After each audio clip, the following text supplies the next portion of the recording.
We're here with the defending Class B state champions, Port Jervis, Coach Damian Straharski, quarterback Dylan Fox, and wide receiver Austin Mack. Great seeing you guys, and I know we spoke a lot since last season, but congratulations on an incredible run last year. Thank you. So, Coach, I talked to you at practice, your first day of practice on Monday, and, we talked about, winning a state championship, and even harder, is a repeat. There are expectations, of course. Of course, you have to talk about the playoffs in Section 9, the Section 9 championship first, but what are the expectations for this team? That's something that I bring up, I think, regularly at practice right now is how high the expectations are and how high they set the bar last year. So, we're not going to settle for anything short of that. And, every day at practice, they're going to be early. They're going to be working that 110%. They're going to, strive to get better each and every day because, like they said, there's a target on their back, and that it's good problem to have. But, we got to not only meet it and match it, but, level up one. Again, last year, state championship team 12-1, beat Maine Enwell, a perennial state power, won many state championships. Austin, we talked about the target.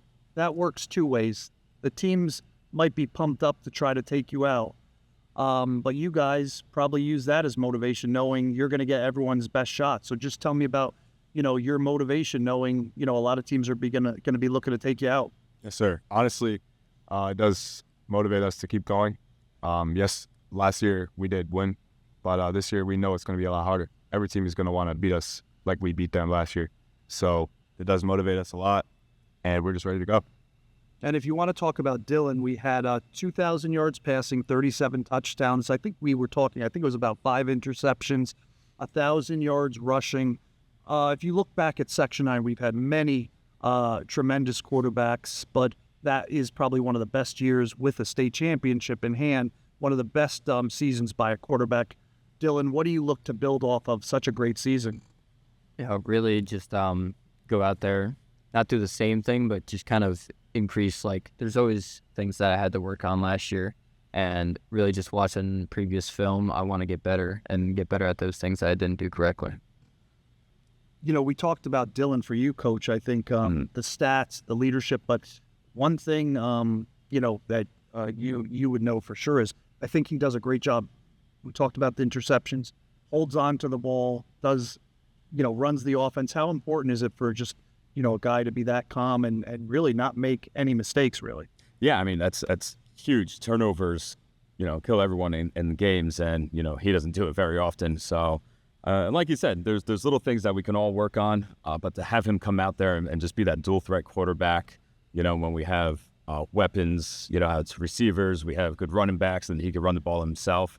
But like you said, there's always little things that we can always work on to get better. But to have him out there, relative in size, he's probably one of our toughest guys. I mean, he holds right now the record in the school for power cleans. Just very strong, just very agile, fast, shifty. But then we've seen him take some hits, and you can hear it, and he gets right back up, right to the huddle. There's no emotion, stone cold. Yeah, so it's good to have that.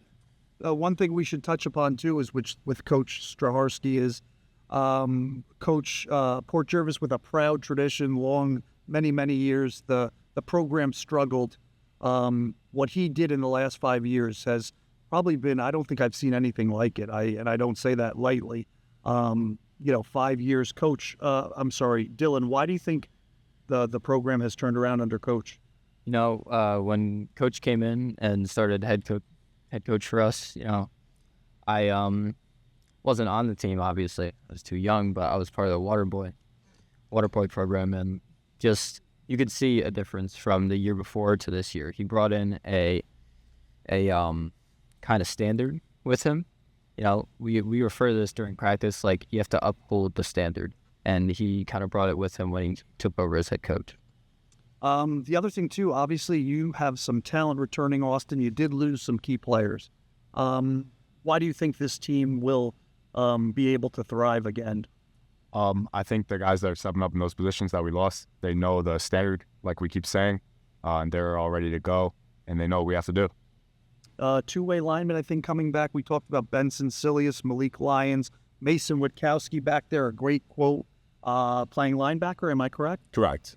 So just tell me you do have some talent coming back. Any new faces that we might expect to see something from Port Jervis and chip in? There is. I think, like Austin just said, we have a lot of young guys that really stepped up this past year, and they were with the team and helped us out greatly last year on scout team or playing that depth, but now they've really done their part stepping up. This has been one of our best summers and off seasons where the guys are in the weight room, practice during the summer. I mean, there was, 60, 70 guys out there, between JV and varsity, but just moving. And I think those guys have, really stepped up their game. And I think there's a lot of guys that are kind of unheard of, but going to step up this year. And, I think when we step on the field, there's 11 guys that are going to be able to compete at every position. One thing that I think is missing, you guys didn't bring the Erie Bell here to Middletown.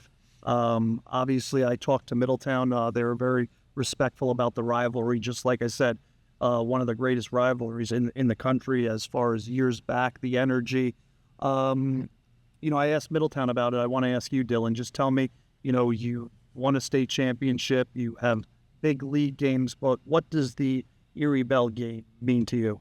It means a lot to come out and compete against, as great a program as Middletown is. To get this kind of look during the season is amazing. And obviously, I have tons of respect for the Middletown team and their players and their coaches. But it is great to come out and, probably one of our hardest played games during the year. That's it. So come out and compete. Okay. And Coach, I'll wrap up with you. We talked about the expectations, still the excitement of last season, what it did for the city, for everybody.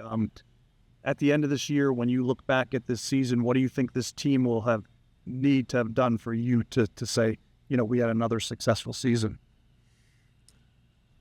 It's a good question, and I look at, success differently than most. And it really does not come down to wins or losses. It's what they're doing, how they control themselves if they do end up losing. All the big character stuff is what I more look at.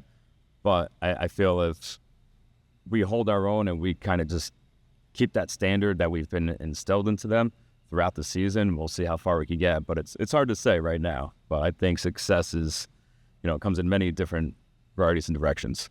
Dylan, we'll give you a shot at it, and then we'll wrap up. Same question. When you look back, what do you think the season will be? To look back as a success, what do you think needs to be accomplished? To really go out every game, every play, and execute. We've had games where, we're still winning, but it feels like a loss because we didn't execute on this play or on defense this drive, and we let up a big touchdown.